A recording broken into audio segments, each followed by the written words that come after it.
Hey guys, Vol here, back again for some War Machine and Hordes. I played at a tournament this weekend. It was a 7 game tournament featuring ADR, not that many of us actually used ADR. The name of the tournament was Wolfcry. The year is 2015. This is, I think, the third incarnation of Wolfcry. I am playing Kador at 50 points with Butcher3 and Vlad1, and I'm going to bring to you two battle reports from that tournament. I'm going to bring you game number 6 and game number 7. I actually won the tournament, winning 6 out of 7 games. And I just want to report these last 2 games because I think they were the most interesting. There were some other games which I could report on, but given that I don't really have a lot of time and energy to record that many battle reports these days, I'm just going to do these ones.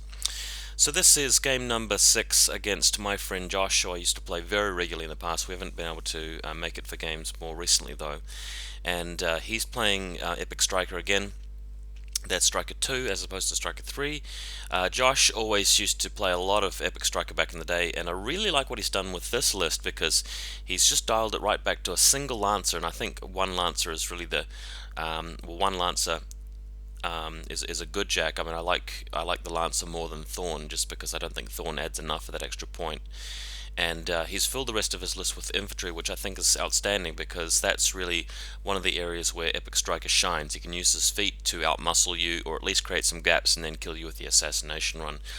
My butcher list is more of an all-rounder, focused on beating Vale 1 and Bradigus, some of the harder matchups there for Kador, and more recently I've added Elixir and the Boom Howlers, and very, very recently I've just added Ruin, so this is my first tournament with Ruin, and he's been going alright so far, as you can probably imagine. Having a look at this next picture, you can see we've both taken a turn each. I can't remember, which of us took the first turn. I'm sure I'll be able to remember as I continue talking, but just carefully moving up forward. He doesn't have that many guns, but the guns that he does have will be threatening enough to cause some serious damage to me if I don't advance too quickly. But I can afford a little bit of pace. I think I can afford a little bit of caution, I think, in terms of moving forward slowly rather than too quickly. You can see on the clock there 52, 53, and our first turn's not really taking up that much time, but that includes deployment as well. Next image, I've decided to toe the zone here with Ruin, and he's moved the Lancer up so he can get some spells off through the Arcno, Josh has decided to use Rebuke, which was a really great move because Stryker can do that quite safely. There's nothing I can threat to get to Stryker, and with Rebuke he can stop the Mana Wars from shield walling and the Ironfang Pikemen from shield walling, and it stops either of those units running or charging as well. So really good spell, and Josh, after many years, is finally getting the most out of it. Unfortunately, it's not an upkeep, so I can't turn around with Ruin and attack with the Dark Iron Mace. But this is something which really evens it up for Signar, I think, because now he can use his gun mages just to keep picking away at me, and he could do so in a lot of safety, with a lot of impunity, shall we say. So I'm going to go to the next photo where obviously Iris has come around and disrupted Ruin with a shot there, but Ruin gets Boundless Charge for free, so I've decided to commit Ruin and back him up with the Ironfang Pikemen using their Iron Zeal mini feat, and the Mana Wars just walking forward without even bothering to use their shield wall. And I decided to do this because it would force a new terror check to the gun mages, then another one with the War Argus. And then if he committed anything like Stryker to killing Ruin, I'd be able to counterattack.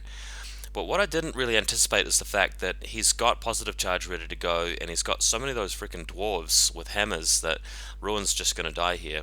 So even though Ruin is just not able to do very much otherwise, I think I should have just kept him back and just let him wait until really far into the late game, and in the mid game allow Butcher to actually do his thing, cause the automatic terror, use his drag spell to kill off some of Josh's guys there after I'd lost half of my army, and just bring it into the late game so that it's really just Butchers and Mana Wars and Ruin left up against Stryker and a few of his mob, and I think I would have done fine.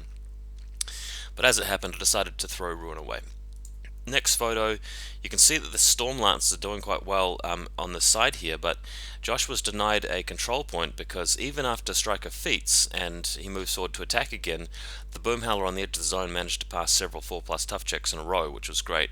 Alexia is fill up with Corpse or Soul Tokens or whatever she gets, And Josh has decided to commit to this side of the battlefield, but because he hasn't managed to get up 2 control points, it's still dead even. This really puts me in the game big time, so I can now flood his zone with Risen, and I can get the Boom Howlers in there, and I can actually take out the last couple of Storm Knights, now that they're not there, Storm Lancers I should say, and finally move the Iron Fang Pikemen in to do some damage.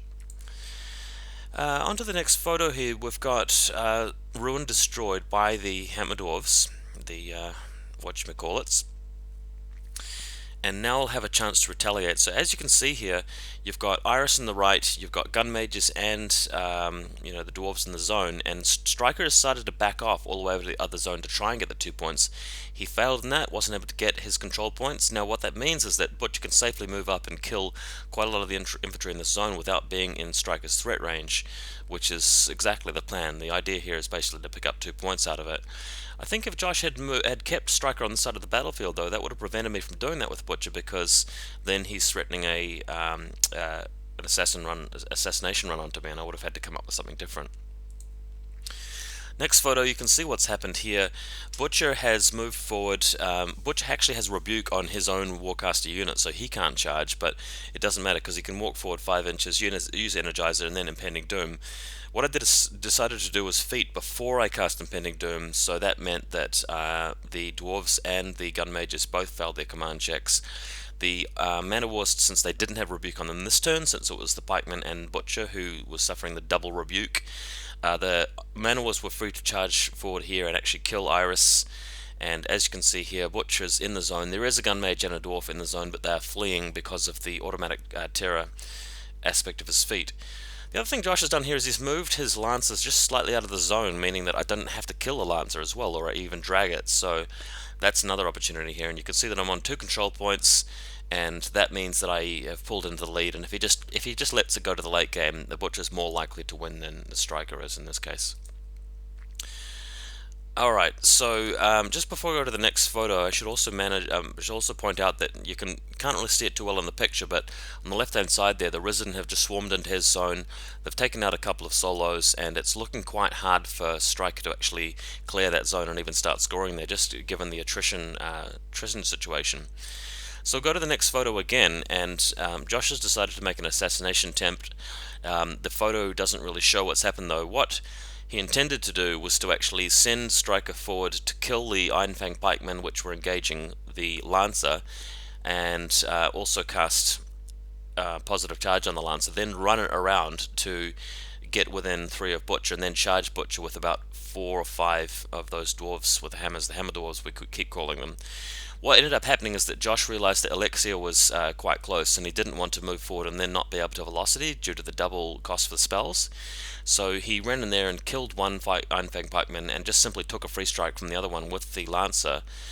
The pikeman actually hit quite easily, and then with precision strike just took out the movement, preventing it from running, and the dwarves had to charge Butcher without positive charge, and with the war dog behind him he managed to survive the assassination quite handily.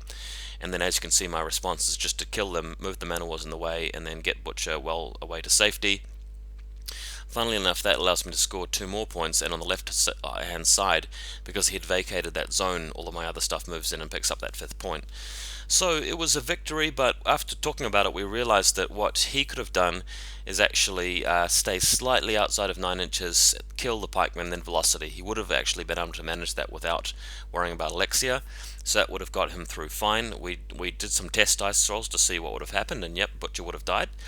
Having said that, what I could have done if I'd seen that coming would have just been to shoot Jonas Murdoch with the Widowmakers, or even Holt, preventing him from actually getting the ability to have that synergy go off from the dwarves, and I would have been fine from that. Or even have just walked Alexia closer so that there would have been no chance for Stryker to get through. And of course, earlier in the game we did see that the play with Ruin wasn't really to the best effect.